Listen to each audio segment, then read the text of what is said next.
What's up, people? So I have two planned videos today.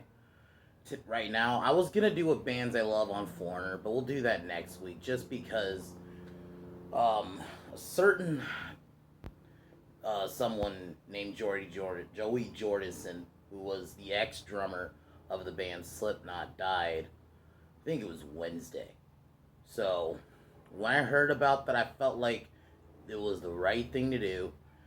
We could talk about Foreigner anytime. So I'm gonna do Foreigner next week, but today we're gonna be talking about Slipknot since Joey Jordison just died. So we're gonna be talking about them right now, and then later I will be doing a fixing on AVP Requiem.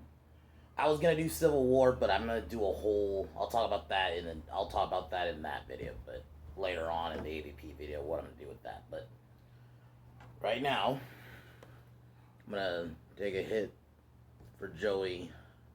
And it sucks because I didn't find Slipknot until it was 2011. I just it was the song "Psychosocial," which I would argue is probably their most popular song. Then it would be "Wait and Bleed," or it'd be tied between those two. But it really sucks that like a band I just get into or getting into a few years later, this ex drummer died, and I may not know the full story of what happened with them, like because I think he was fired by them or whatever, or he quit. It was one of the two. But it's really sad when, and I remember, and then the other day I was just watching their performances, and that's the biggest thing about Slipknot I really love is I look at them as almost like the modern day Kiss in the sense they're they're showmen. They make their concerts like an event, like Kiss would do. Like a Kiss concert wouldn't just be like a regular concert of them just singing songs. That's how I feel about Slipknot with like the whole unique masks. And I actually really like the music. My favorite song is Psychosocial, but I also really like Wait and Bleed. I like Duality. I like Before I Forget. And they have really good music videos. Like they make their music videos like a movie.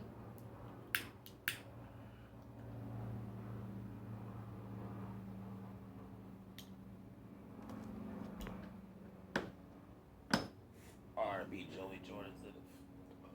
I was just watching him just play the drums, and man, he was amazing. In general, I thought Slipknot always had good drums, and Slipknot was. I found them in 2011, and I just fell in love with them instantly. I like the whole mask thing. Corey Taylor, sorry, has a really good voice. He could do that like really, that grr kind of monster sounding kind of voice, but he could also sing regular too. So Slipknot are awesome. It really sucks what happened to Joey, because he was only 46 too. So young. That's still really young, and just and it sucks. I just recently learned of him because for me, unless it's like the singer or the great guitarist, I don't look into every single member of a band. And when I found about Joey, he seemed like a cool dude, and just you know, fortunately he died. But I'm gonna definitely.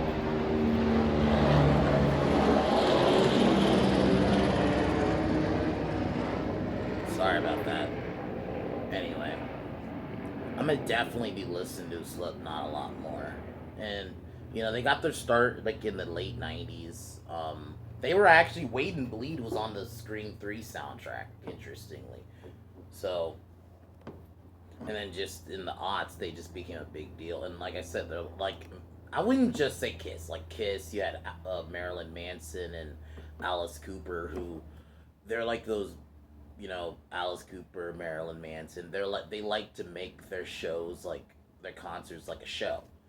Where they have like the theatrics. That's kind of what I feel like Slipknot does. So just watching videos of their concerts, it would just seem fun to go, just to see the masks, and it just wouldn't just be like a regular concert. I love the theatrics. Like I think theatrics is cool. It's always a nice touch. As Kiss had that. Definitely, like I mentioned, Marilyn Manson. Even though I don't love his music like that, but then you also have Alice Cooper, who does the theatrics. It's just that's always a good. I think War is a recent example.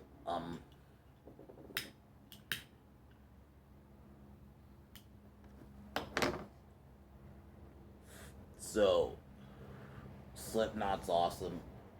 It really sucks what happened, because one day I would love to have gone to a Slipknot concert. I think a Slipknot concert would be awesome because I mean, just alone the theatrics, and I love their music, and I love the aesthetic.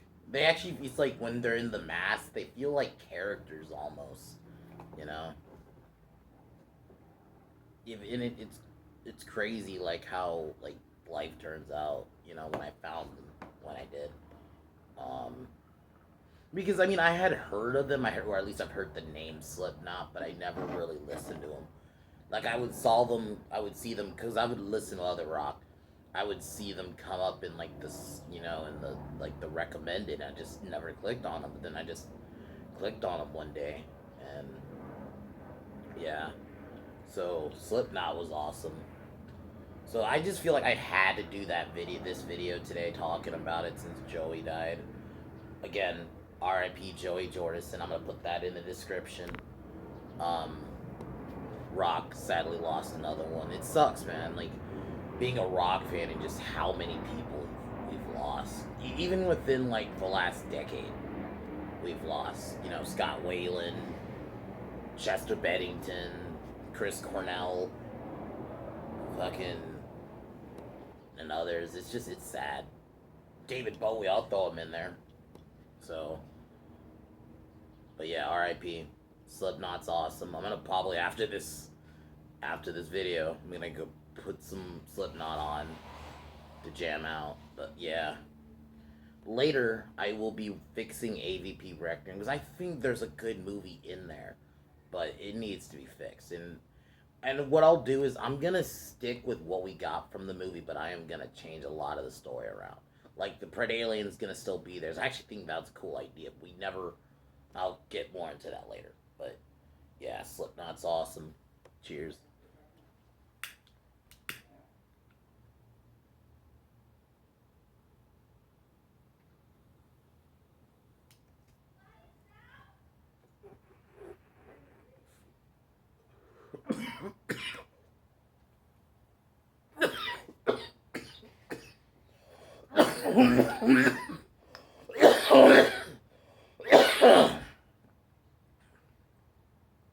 So, R.I.P. Joey Jordison.